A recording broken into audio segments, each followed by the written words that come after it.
1. Mythia Latka was a young mother in Pueblo, known mainly as the primary caregiver to her toddler.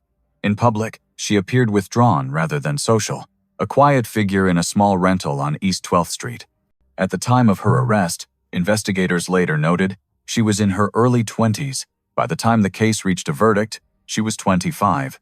Those who knew the household offered little detail beyond the rhythms of a mother and child living largely out of sight, which made what followed feel both sudden and shattering. In the months before the child's death, there were no public reports of formal mental health treatment or protective services findings that might have foreshadowed a crisis. Prosecutors did not present a single, simple trigger. Instead, they described a pattern of conduct culminating in a medical emergency. What emerges from the record is a portrait of stress compressed behind closed doors and a caregiver who, according to the jury's finding, crossed a criminal line of lethal neglect and assault against someone utterly dependent on her. While no official diagnosis was announced in court, the case materials and closing arguments emphasized control, frustration, and escalating harm rather than an isolated outburst. This is an inference drawn from trial summaries. No clinical evaluation was released. On a late afternoon in late January of 2023, officers were called to a Pueblo hospital for an unresponsive 2-year-old. Detectives learned the child lived with Latka on East 12th Street. That evening, the child died at the hospital, and a search warrant was executed at the residence as evidence technicians began piecing together what had happened inside. Within hours, Latka was arrested on suspicion of child abuse resulting in death, the first homicide investigation opened by Pueblo police that year. The case would move slowly but steadily toward trial as medical findings, interviews, and scene evidence were folded into a homicide prosecution. 2 years later, in mid-March of 2025, a Pueblo County jury returned a unanimous verdict, guilty of first-degree murder of a child under 12 by a person in a position of trust. The trial itself stretched roughly 11 days, and deliberations continued for several days as jurors reviewed testimony and exhibits. Prosecutors highlighted physical evidence, expert medical testimony, and Latka's role as the sole adult responsible for the child's care. Reporters in the courtroom noted the subdued atmosphere as the verdict was read. At sentencing on the last day of March, the court imposed the mandatory penalty under Colorado law, life imprisonment without the possibility of parole. The district attorney publicly thanked investigators, medical professionals, and jurors, underscoring how emotionally taxing cases involving children can be for everyone involved. Local coverage detailed the community's reaction, a mix of sorrow, anger, and relief, and relayed the grief of those who spoke for the child who could not. The outcome also became a touchstone in Pueblo during Child Abuse Awareness Month that April, as officials urged neighbors to report early warning signs when they sense a child may be in danger. As for motive, prosecutors argued responsibility and intent rooted in a sustained pattern of abuse and neglect, rather than in a spontaneous incident. No defense expert testimony successfully countered the medical conclusions presented to the jury. The official narrative, then, is less about a single spark and more about a prolonged failure of care that the law defines as murder when it ends a child's life. Mythia Latka is serving a sentence of life without the possibility of parole in the Colorado Department of Corrections. 2. Corena Minjarez lived in Pueblo with her boyfriend, Jesus Dominguez Sr., on the margins of public attention. Neighbors remember a private household and a woman who kept to herself. At the time of her arrest, she was in her mid-30s. By the verdict, she was approaching 40. Before the case broke open, there were no missing persons posters, no community searches, and no obvious signal that 2 small children connected to the couple had vanished years earlier. That absence would become one of the most haunting facts of the story. Prosecutors later described stressors inside the home that built over time, though they offered no single catalytic moment. Instead, they sketched a pattern of secrecy and control that, according to the jury, ended in the deaths of Yesenia Dominguez and Jesus Dominguez Jr., a sister and brother who were preschool-aged in the late 20-teens.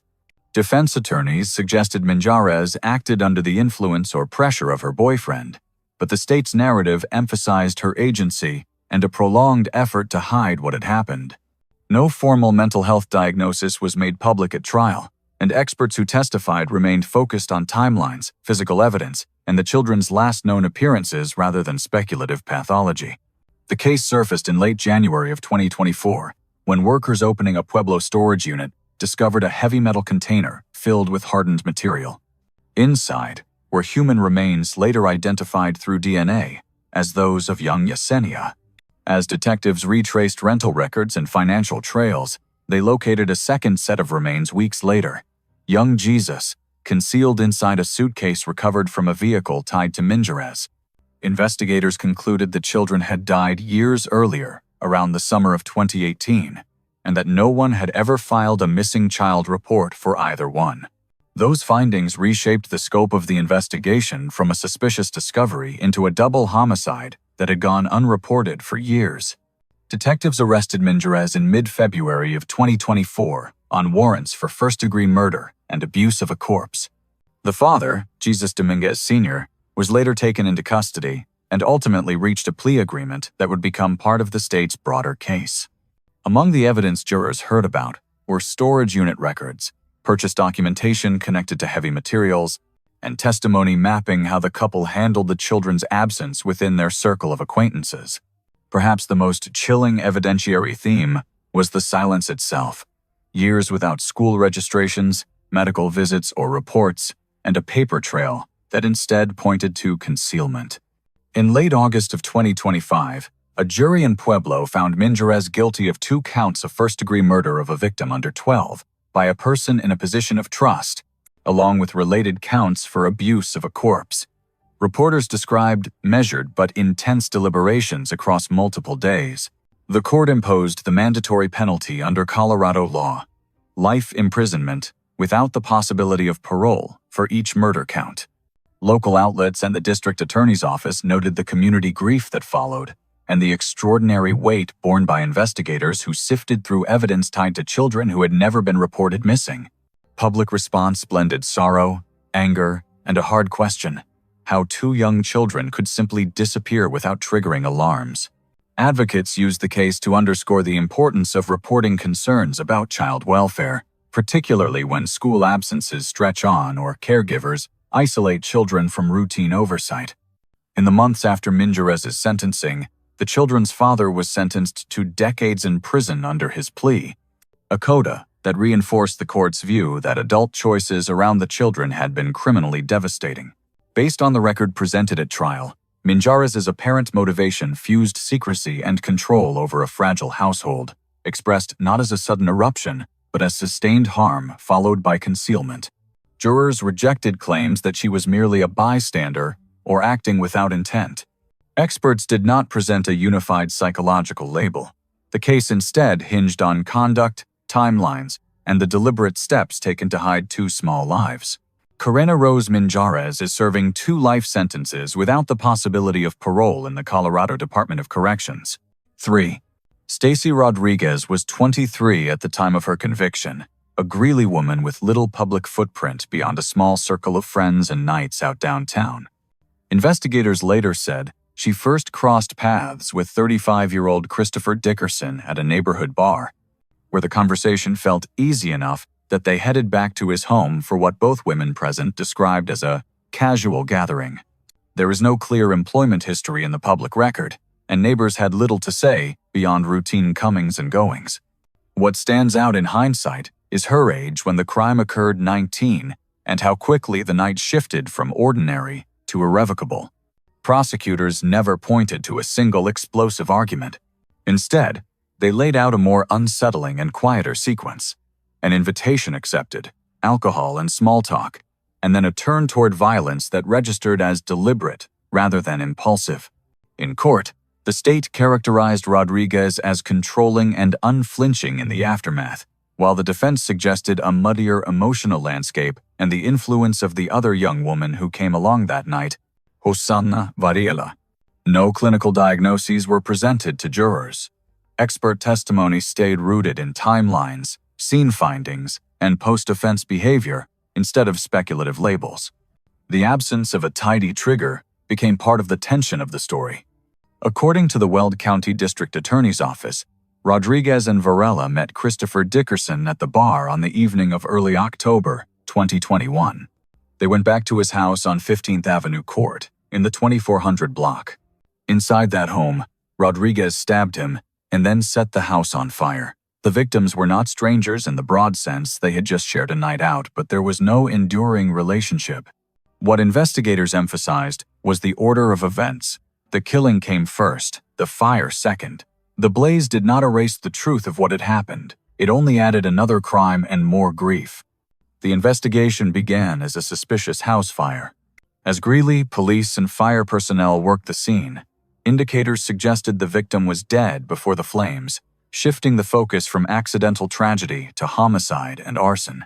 Detectives traced the night backward through surveillance, witness statements, and digital breadcrumbs, eventually identifying the two women seen leaving the bar with Christopher Dickerson. Both were arrested later that fall. Over the next several years, prosecutors built a case that included forensic analysis from the home, statements from friends and family, and records that placed Rodriguez at the scene before and after the fire. In the courtroom, the most haunting moments were not graphic photographs, but the measured language of experts describing sequence and intent, and a father's voice, steady but broken, remembering his son. After a trial that lasted roughly 2 weeks, a Weld County jury found Stacy Rodriguez guilty of first-degree murder, first-degree arson, tampering with a deceased human body, and 2 counts of second-degree burglary. At sentencing, the judge imposed life imprisonment in the Colorado Department of Corrections without the possibility of parole. Additional penalties followed: a 32-year term for arson and 12 years for tampering, to run consecutive to the life sentence, and 2 12-year burglary sentences to run concurrent with each other but consecutive to the other counts. In the hearing, Chief Deputy District Attorney Michael Paraglia described Rodriguez's demeanor as joking and unremorseful, comments meant to frame how jurors had interpreted her conduct. Christopher Dickerson's father told the court his son did not deserve what happened when he extended kindness to 2 young women. The gallery's silence after those words said the rest. As for motivation, jurors were offered no sweeping psychological theory. The state argued a blend of opportunism and cold resolve, a decision carried out and then concealed beneath fire. The defense's suggestion of shared culpability did not persuade the panel, though it remains relevant that Hosanna Varela later pleaded guilty to arson, tampering, and accessory to a crime, receiving a decades-long sentence of her own. The case drew a strong local response. Sorrow for a life ended in his own home, frustration at the senselessness, and praise for investigators who followed the evidence through years of hearings and delays. Stacy Rodriguez is serving life in prison without the possibility of parole, plus consecutive terms for arson and tampering in the Colorado Department of Corrections. 4.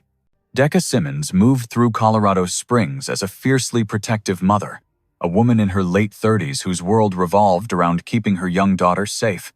By the time police closed in, she was nearing 40, with no high-profile career and little public footprint beyond social media posts and a small circle of friends. Those who knew her described intense convictions about protecting children and a distrust of strangers. That image, vigilant, outspoken, and private, would become central to how investigators and prosecutors later understood the decisions she made and the lengths she went to conceal them. The pressure points in her life formed around fear. In court, prosecutors said Simmons voiced a burning hatred of anyone she believed could harm children, and she worried aloud about her own daughter being targeted.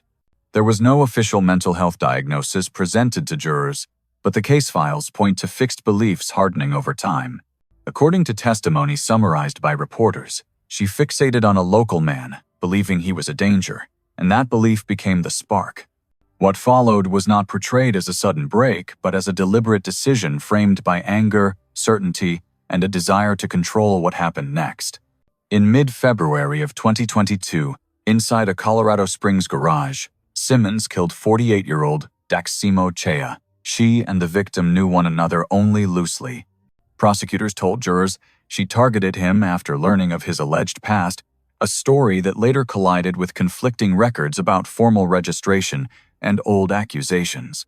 What is certain is what investigators documented after the fact: efforts to hide what had happened and to keep his body from ever being found. For months that turned into more than a year, the victim remained missing, his family pleading for answers while case detectives continued working leads. The break arrived in early October of 2023, when an anonymous tip led officers to a bag near West Polk Street, just east of the interstate. Inside were human remains that the coroner identified as Sejas. The discovery shifted the investigation from a nobody homicide into a case anchored by physical evidence. Detectives mapped digital traces, statements, and movements, then folded those findings into a narrative of planning, killing, and concealment. Simmons had already been arrested the previous spring on a first-degree murder warrant. With the recovery of the remains, the case grew far more concrete. In late August of 2024, after a trial in El Paso County, jurors found Simmons guilty of first-degree murder after deliberation. The judge imposed life imprisonment without the possibility of parole. Additional penalties followed: 24 years for tampering with a deceased human body and 3 years for tampering with physical evidence, ordered to run consecutive to the life term. Prosecutors said in closing arguments that she acted out of an unrestrained hatred of perceived child predators. Defense counsel pointed to the tangle of old allegations and suggested a more complicated emotional landscape.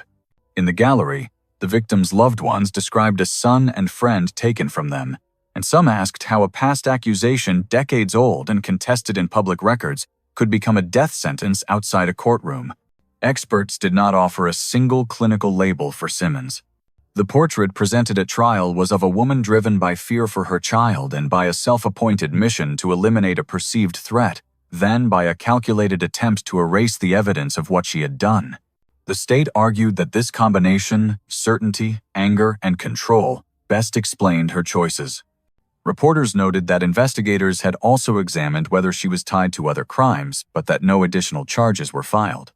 Deka Simmons is serving life in the Colorado Department of Corrections without the possibility of parole, plus consecutive terms for tampering with a deceased body and tampering with physical evidence. 5. Letecia Stauch moved through Colorado Springs as a former teacher and stepmother who appeared organized, ambitious, and intent on presenting a polished household. She was in her mid-30s when investigators focused on her, living in a suburban neighborhood with her husband and his children.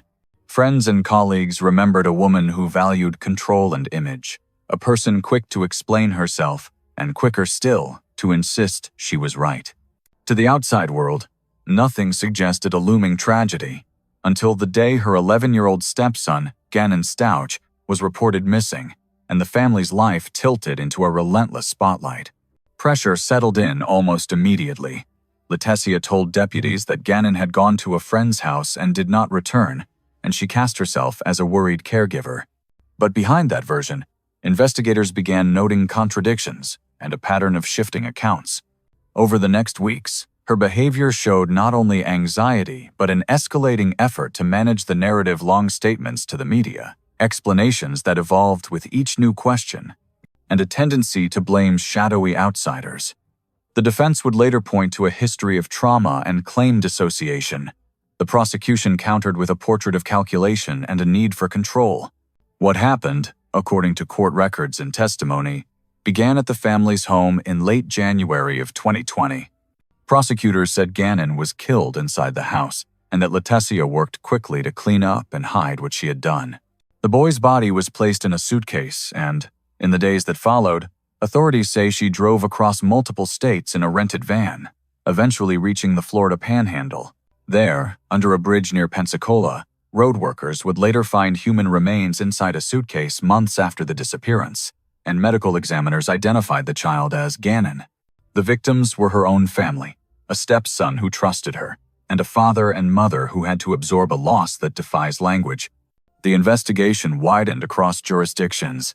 Detectives traced rental records, hotel check-ins, cell phone pings, and surveillance from the neighborhood. In early March of 2020, Letecia was arrested in South Carolina and extradited to Colorado, facing charges that included first-degree murder, child abuse resulting in death, and tampering with a body and with physical evidence. For months, the case remained a meticulous assembly of digital trails, forensic findings, and witness testimony. When the trial finally opened in Colorado Springs, prosecutors outlined a step-by-step sequence they argued left little room for doubt. At trial in the spring of 2023, Letecia pleaded not guilty by reason of insanity. The defense called a prominent psychiatrist who spoke about dissociative identity disorder. The state presented its own mental health experts and emphasized planning, concealment, and deliberate post-offense conduct. Jurors listened for weeks. They saw maps, heard about cross-country travel, and watched interviews in which Letecia offered clashing accounts of the same day. In early May, the jury found her guilty on all counts. The judge immediately imposed life in prison without the possibility of parole, the mandatory sentence for first-degree murder in Colorado, and added lengthy consecutive terms for related crimes. In the courtroom, Gannon's parents addressed the court with quiet resolve, and the judge noted the deep harm rippling through dozens of lives. As for motivation, prosecutors framed it as a volatile blend of anger, resentment, and the need to control a household narrative that was slipping away, compounded by a decision to silence a child and then to hide the truth across state lines. The jury rejected the insanity claim, concluding that whatever her inner wounds, the choices she made were purposeful. Reporters who followed the case observed that the most chilling elements were not graphic images but the stark logistics: a family home, a suitcase, and a drive that turned a Colorado missing child case into a Florida recovery. Letecia Stauch is serving life in the Colorado Department of Corrections without the possibility of parole, along with additional consecutive terms for related convictions. 6. Devan Rebecca Schreiner was in her late 20s when the case came to trial. A former postal employee from northern Colorado who once sorted and delivered letters alongside the same co-workers, now grieving a man she had once loved. She and Jason Schaefer shared a child and a complicated history that spilled from a private custody docket into public headlines. Friends described her as guarded and stubborn, someone who liked order and control and who struggled when life moved beyond her grasp. Jason, 33 at the time of his death, was the steady presence on a Longmont route, a familiar wave at neighborhood mailbox banks where residents knew his name. Tension had been building for months. Court filings show an active dispute over parenting time and decision-making for their young child, with Jason seeking more consistent access and clearer boundaries. Investigators later said the conflict was not just legal, it had become emotional fuel. The arrest affidavit and later trial coverage described a pattern of threats, shifting stories, and a determination to stay one step ahead of questions. There is no public record of a clinical diagnosis, but witnesses and digital evidence traced escalating preoccupation with Jason's movements and relationships, a fixation that tightened as the custody dispute moved forward. On the early afternoon of mid-October in 2021, Jason was working his route near Heatherhill Street and Renaissance Drive in Longmont, sorting parcels at a row of community mailboxes. A person in dark clothing and a mask approached, and moments later the quiet of a suburban block shattered. The shooter fled. By evening, detectives had focused on Devan, who also worked for the Postal Service but had recently shifted to the Loveland branch after being dismissed from Longmont. In the days that followed, investigators would map a careful timeline: a work-issued tracker that went suspiciously still, a personal vehicle seen near the scene, and clothing consistent with witness accounts located in her car. Jason was not a stranger. He was the father of her child and her former partner. The investigation fused neighborhood surveillance, postal GPS data, and statements from those who knew the couple. Longmont police and federal postal inspectors arrested Devan the night of the killing. A second arrest came within a week, when Andrew A.J. Ritchie, described by prosecutors as her boyfriend, was taken into custody on allegations that he acted as her eyes and ears, tracking Jason along his route and communicating throughout the day. Phone records and messages later presented in court painted a picture of planning, not chance, and a motive intertwined with jealousy, anger, and a bitter parenting dispute. Community grief spilled into a candlelight vigil where coworkers and residents remembered a gentle letter carrier whose absence left a quiet, aching gap. The trial began in late winter of 2023. Jurors heard about the custody filings, workplace history, and digital breadcrumbs that undermined Devan's shifting accounts. Prosecutors argued she used her knowledge of Jason's routine to find him at a predictable stop, and that fires of resentment had been stoked by the legal fight and by changes in their personal lives. The defense suggested gaps and coincidences, But the panel weighed the totality: surveillance, location data, clothing, and communications tying the day together. After deliberations, the jury returned a verdict of first-degree murder after deliberation. The judge immediately imposed life imprisonment without the possibility of parole, the mandatory sentence under Colorado law. Reporters noted the stillness in the courtroom as Jason's family spoke about a son, a friend, and a father whose daily kindness had become part of a neighborhood's routine. In the aftermath, officials emphasized how cooperation between local detectives and federal postal inspectors brought clarity to a case that began as chaos at a set of mailbox lockers. Subsequent proceedings against A.J. Ritchie advanced separately, with prosecutors describing him as the lookout who helped coordinate the attack. For Devan, the narrative that emerged from testimony and exhibits was of control turned into obsession, sharpened by a custody conflict and sustained by planning that left little to chance. Devan Rebecca Schreiner is serving life in the Colorado Department of Corrections without the possibility of parole. 7. Malaika Griffin was in her mid-30s when a Denver jury finally heard her case, a former lab assistant and part-time retail worker who had moved to the city looking for steadiness and privacy. She rented a room in the Whittier neighborhood and kept largely to herself. Neighbors remembered a woman who valued order and quiet. Next door lived Jason Patrick Horsley, a young carpenter known for his easy smile and long days on job sites. He was in his mid-20s. Their paths crossed in the most ordinary way two neighbors can meet on the sidewalk between their homes before a dispute set the stage for a tragedy that would ripple across years. Accounts from investigators and court records describe a simmering tension over space and noise that escalated one evening in mid-May of 1999. Witnesses said words were exchanged, tempers rose, and Griffin walked back into her house. What prosecutors later outlined was not a spontaneous scuffle, but a deliberate return, with a 9mm handgun equipped with a laser sight.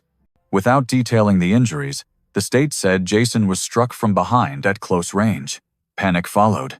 Griffin fled the immediate scene, first on foot and then, according to testimony, by forcing an acquaintance to hand over her car at gunpoint. The vehicle surfaced later in another state, a first clue that led detectives beyond Denver's grid. Inside Griffin's rented room, police reported finding a small arsenal and troubling reading material: a 9mm carbine, ammunition, and books on homemade explosives. Detectives also recovered journals in which, the prosecution said, she expressed hostility toward white people, passages jurors would later read aloud, while the defense countered that the writings were notes for a fictional project and argued she feared Jason might reach for a weapon.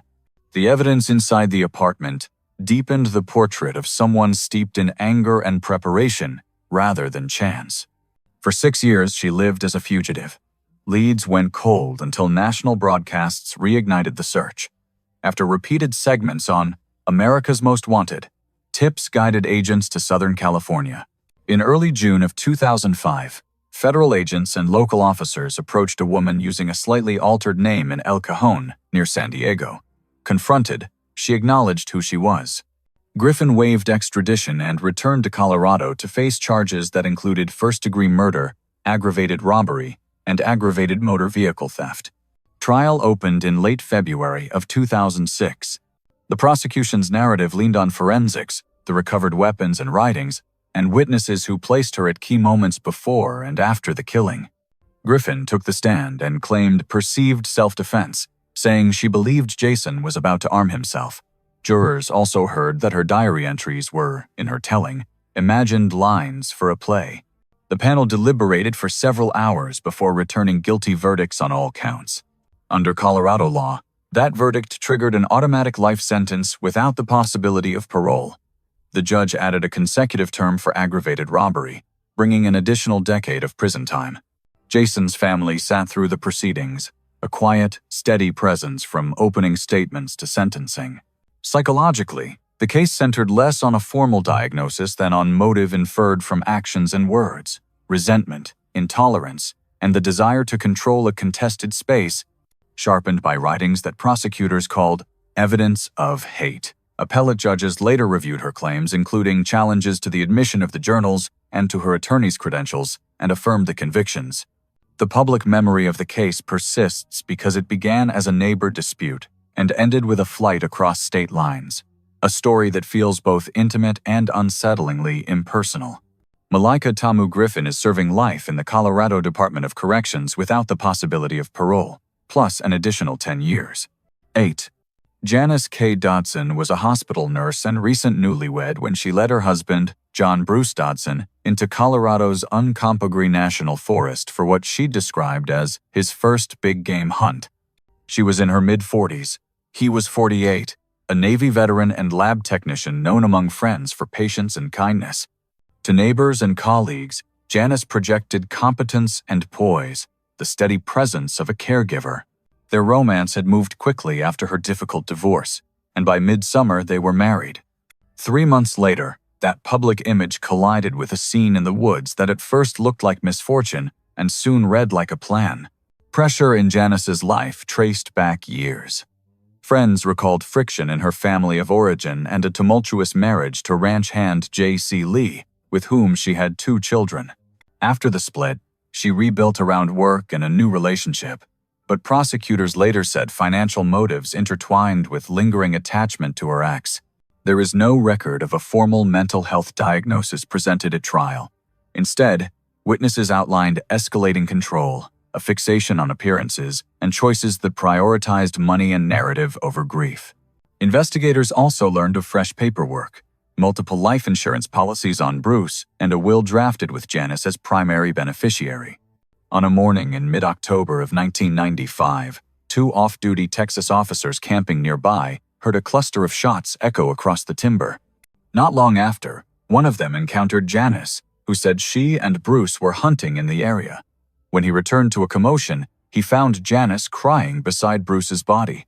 At first, it looked like a tragic mistake in the field. But the scene changed between first contact and the deputy's arrival. The body repositioned. A blanket placed and the coroner's finding the next day erased the idea of a single errant round. Bruce had been struck 3 times. From that moment, the case shifted from accident to homicide. Detectives began mapping everything: who had been camping nearby, which weapons were present, and where Janice said she walked that morning. J.C. Lee told them a Remington rifle in .308 caliber had been stolen from his tent. At the crime scene, investigators collected 2 spent .308 casings that matched neither Bruce's nor Janice's known guns. The most telling thread emerged years later from the ground itself. Forensic geologists compared dried mud on Janice's boots and overalls to unusual clay from a pond near JC's campsite, the same place the rifle was believed to have disappeared. The match helped place her at that critical location and, combined with other evidence, supported an arrest warrant. Meanwhile, Janice's conduct after Bruce's death deepened suspicion. Within weeks, she sold his car, his horse, and his home, and she was soon seen gambling in Louisiana. Investigators also learned about 3 life insurance policies totaling $450,000, and they noted that shortly after remarrying, she urged her new husband to take out a $100,000 policy. The pattern prosecutors described was not shock or paralysis, but momentum assets liquidated, stories rehearsed, and a life moving on. In early 1999, armed with the geology results and a recreated timeline, authorities arrested Janice. The trial opened the following year. Jurors heard from campers, deputies, and experts, and they saw how scene changes, insurance paperwork, and soil analysis converged. The defense suggested grief, coincidence, and fear. Janice insisted she was a bystander to a terrible accident. After deliberations, the panel returned guilty on first-degree murder. In March of 2000, the judge imposed life imprisonment without the possibility of parole, the mandatory Colorado sentence, and Janice was sent to the Denver Women's Correctional Facility. Bruce's loved ones spoke quietly in court about a brother and friend whose gentleness had carried him through war and into ordinary happiness, only to be erased on a mountainside. Psychologically, the portrait that remains is of calculation framed as caretaking, a woman attentive to details and appearances, amplifying grief in public while, according to the state, arranging facts in private. Experts did not supply a diagnostic label. The motive the jury accepted was financial, sharpened by control and secrecy. Janice Dodson is serving life in the Colorado Department of Corrections without the possibility of parole. 9. Miriam Helmick moved through Mesa County as a dance instructor and new wife, a woman in her early 50s who taught ballroom steps while helping manage a small horse property outside Whitewater. Friends described a polished presence, precise, social when it suited her, and intent on keeping control of details. Her husband, Alan Helmick, a businessman in his early 60s, had met her on a dance floor. To neighbors, they were a second-chance couple building a quiet life on the western slope. That facade fractured on a June afternoon when Miriam said she returned from errands to find their home disturbed and her husband dead in what looked like a burglary gone wrong. The pressures beneath that surface centered on money and narrative. Investigators soon learned about checks drawn from Alan's accounts and a relationship in which Miriam often managed access to his phone and schedule. There was no formal psychiatric diagnosis presented at trial, but prosecutors described a tightening pattern, a spouse increasingly concerned with appearances, finances, and the story others would hear. Weeks before the killing, another incident hinted at escalation, a strange fire that began at the fuel tank of the couple's car while they were in Delta, an event authorities viewed as an attempted arson. According to case records and testimony, the killing happened in early June of 2008 inside the couple's Whitewater home.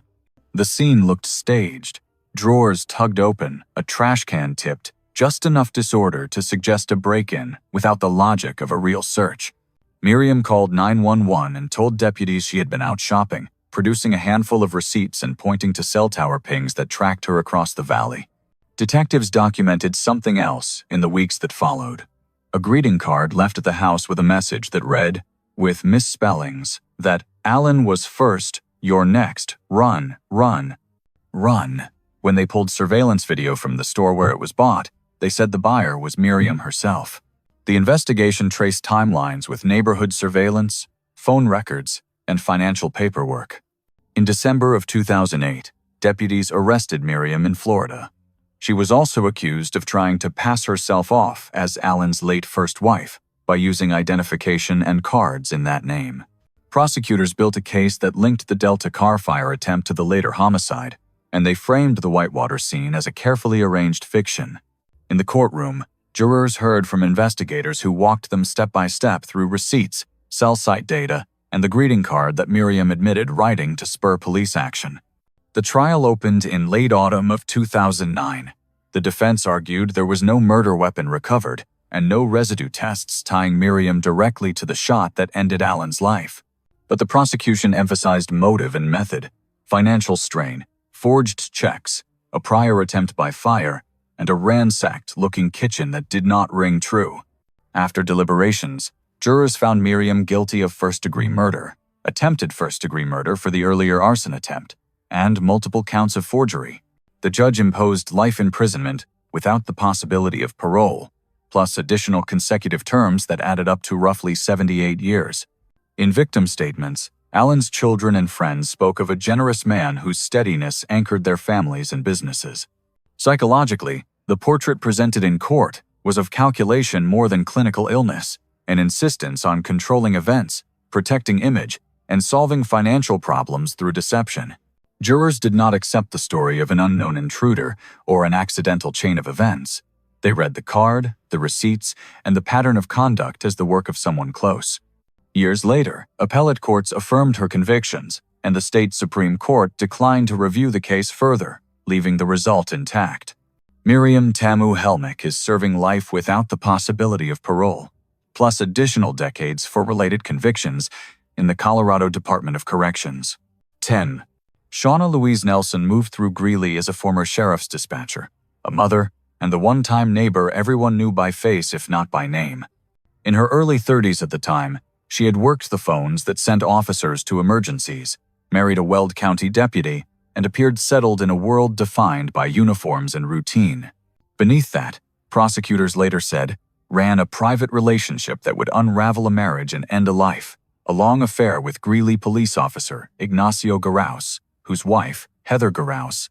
They was known at a local credit union for kindness and steady professionalism. The two households were part of the same law enforcement circle, which made what followed feel at once intimate and impossible. The pressures that built toward violence were familiar and volatile jealousy, a custody struggle over a child conceived during the affair, and a conflict over whether the relationship would continue. According to court records and reporting from the time, Ignacio ended the affair roughly a month before the killing. Friends described Shawna as adamant that the bond not be severed, and investigators documented messages, confrontations, and a fixation on Heather that sharpened across the winter.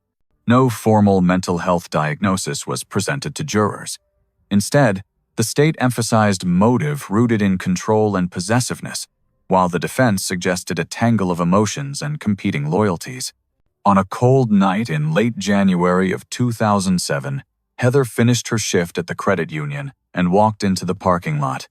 Witnesses later told police that a person dressed in black, wearing a mask, confronted her, ordered her to the ground, and spoke words that echoed with grievance. The attacker fled as stunned onlookers called for help. Heather was not a stranger to her assailant in the wider sense. She was the wife of the man who had been Shawna's lover, but there had been no personal relationship between the two women beyond the tension that the affair created. The scene, with its dark clothing, commands, and practiced movements, read to detectives as targeted rather than random. The investigation moved quickly. Detectives retraced the final hours through surveillance, phone records, and the well-mapped world of law enforcement in a mid-sized city. They learned that the affair had produced a child and that it had recently ended. They followed threads to Shawna's circle, including a friend who later admitted helping talk through plans around the killing. Evidence presented in court included witness accounts of the masked figure, timelines that placed Shawna in proximity, and testimony about efforts to shape the narrative afterward. In the pressure of those early days, officers also examined items consistent with a disguise, reinforcing the belief that the crime had been premeditated. Because of pretrial publicity and the small world of potential witnesses, the trial was moved to Fort Collins. Over several days of testimony, jurors heard from law enforcement colleagues, financial institution co-workers, forensic analysts, and friends who traced the affair's rise and collapse. Reporters noted that the jury deliberated roughly 6 hours before returning a verdict of first-degree murder after deliberation. The judge immediately imposed life imprisonment without the possibility of parole, the mandatory sentence under Colorado law. In the gallery, family members described Heather as a devoted mother and colleague, whose absence left a quiet vacancy in homes and offices across Greeley. The case did not end there. Shawna's close friend Michelle Moore pleaded guilty as an accessory after the fact, acknowledging her role around the planning conversations. She received a sentence measured in years, including a period of mandatory parole under Colorado law. Coverage at the time described it as the maximum allowed under her plea agreement. The affair's public fallout also rippled through law enforcement ranks, with resignations and disciplinary proceedings underscoring how deeply the crime had cut into that community. Psychologically, prosecutors framed Shawna as driven by jealousy, possessiveness, and the need to control the outcome of a collapsing relationship. The defense offered counter-narratives, but no expert diagnosis that moved the jury. The most haunting elements, reporters observed, were not graphic exhibits but choreography, a disguise, a parking lot, and words meant to humiliate before the escape. Shauna Louise Nelson is serving life in the Colorado Department of Corrections without the possibility of parole. 11. Jill Coit moved through Steamboat Springs with Practice Charm, a Louisiana native, a one-time shop owner, and bed and breakfast renovator who presented herself as sophisticated, social, and in control. In public, she was the poised new partner of Gerald "Jerry" Boggs, a hardware store owner known for quiet generosity and a steady work ethic. He was in his early 50s, she, a seasoned romantic with a complicated past. What neighbors did not know was that Coit's marital history stretched across states and years, with annulments, quick divorces, and an array of names that would later make headlines. Their relationship accelerated, and in the early 1990s they married. Within months, the facade cracked. Boggs learned that Coit had hidden prior marriages and financial entanglements, and that she may still have been legally tied to another man. He moved to unwind the union and disentangle their growing business interests. Friends noticed that the couple's disagreements shifted from personal friction to court filings and asset lists. Prosecutors would later argue that the loss of control over money, over narrative, over a man who now questioned her, became the lever that set the next decisions in motion. Coit's pressures were layered. Years of serial relationships, lawsuits over property, and a courtroom fight with Boggs looming on the calendar. No clinician offered a formal mental health diagnosis at trial, but the portrait that emerged through testimony was of a woman who cultivated image, manipulated trust, and reacted strongly when partners challenged her story. Investigators traced a pattern of planning that, in their view, began well before the day of the killing, including efforts to recruit others and talk through possible methods. One name recurred in witness statements and filings: Michael Backus, a boyfriend whom Coit pulled into the center of the plot. In late October of 1993, Boggs was attacked inside his Steamboat Springs home. The state's narrative, carefully stripped of sensational detail, described a staged entry, a brief confrontation, and a rapid escape executed with disguise and forethought. Boggs was not a stranger or a random target. He was Coit's former husband, the man contesting property and money she viewed as hers. In the aftermath, she left Colorado, traveling to Mexico and returning under watch. What stood out to detectives, beyond the mechanics, was the choreography. Wigs and false facial hair later described by witnesses, a ruse designed to hide in plain sight, and a getaway that counted on confusion to buy time. The investigation pushed through bank records, travel receipts, and the testimonies of family members who wrestled with divided loyalties. The most decisive break came from within Coit's circle. According to court documents, she confided details of the crime and sought help in covering her tracks. Instead, the information found its way to police. By late that year, both Coit and Backus were under arrest. Prosecutors consolidated a case built on circumstantial strands that reinforced one another: the financial motive, the pre-event solicitations, the disguise, and the timing that aligned with the pending civil fight. Trial opened in Routt County and drew national attention. Ultimately, because of publicity and logistical needs, aspects of the proceeding were managed with unusual care to preserve fairness. Jurors heard about Coit's web of marriages, aliases, and money problems. They watched how her stories shifted under pressure. The defense pushed back, arguing that the state had no single irrefutable forensic anchor and that witnesses misunderstood or exaggerated. After deliberations, the panel found Coit guilty of first-degree murder and conspiracy to commit first-degree murder. The judgment emphasized preparation and profit as the engine behind the killing. On appeal, the Colorado Court of Appeals affirmed, leaving the verdicts intact. Public response in Steamboat Springs mixed sorrow for a well-liked shopkeeper with disbelief at the audacity of the scheme. Reporters coined a moniker that would stick, framing Coit as a black widow whose relationships were a means to financial ends. Backus, tried alongside her, was also convicted and later lost his own federal habeas challenge, cementing the trial's result in the historical record. Jill Coit is serving life without the possibility of parole, plus an additional 47 years for conspiracy in the Colorado Department of Corrections. 12. Jennifer Reali moved through Colorado Springs as a young, church-going woman in her late 20s, soft-spoken and searching for belonging. She worked ordinary jobs, kept a small circle, and grew close to Brian Hood, a married man active in their faith community. To friends, she appeared earnest and eager to please. To Brian, she became a confidant and then a secret partner. His wife, Diane Hood, was known for resilience and kindness, the anchor of a family living with illness, while she attended a local lupus support group. What began as an affair folded into something darker, reshaping Jennifer's view of loyalty, love, and obedience. The emotional fuse was a tangle of romance, religious rhetoric, and control. Jennifer told investigators that Brian framed divorce as forbidden, but suggested that a more drastic act could be forgiven, invoking scripture to justify the unjustifiable. There were aborted plans, guilty prayers, and a growing belief that removing Diane would solve everything. No clinician offered a formal diagnosis at trial, but testimony sketched a woman vulnerable to persuasion, increasingly isolated, and clinging to a story in which sacrifice could sanctify betrayal. The state's portrait was blunter, a willing participant who embraced a plan and rehearsed the details. On a September evening in the early 1990s, as the lupus group let out in Colorado Springs, Diane walked into the parking lot. A figure in camouflage and a ski mask stepped from the shadows, spoke few words, and carried out an ambush designed to look like a robbery. The victim was not a stranger. She was the wife of the man Jennifer loved, a woman leaving a meeting meant for comfort and community.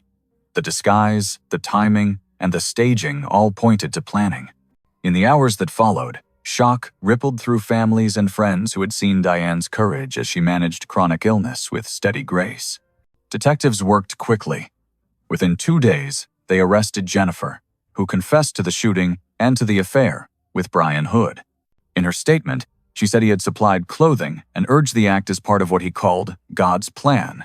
Investigators gathered receipts, traced movements, and heard about earlier failed attempts. Prosecutors charged both Jennifer and Brian.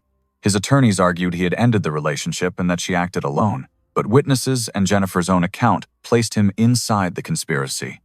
The case soon became a regional touchstone, labeled by headlines as a real-life, fatal attraction. So, in the early 1990s, a jury convicted Jennifer of first-degree murder and conspiracy. She received life imprisonment under Colorado law. Over the years, courts reviewed appeals that challenged how her confession and certain writings were used, but the conviction stood. Public attention returned decades later, when then-Governor Bill Ritter commuted her sentence, making her eligible for parole after long years in custody. Victim impact statements remained raw, honoring Diane as a mother and friend whose quiet strength had lit up difficult days.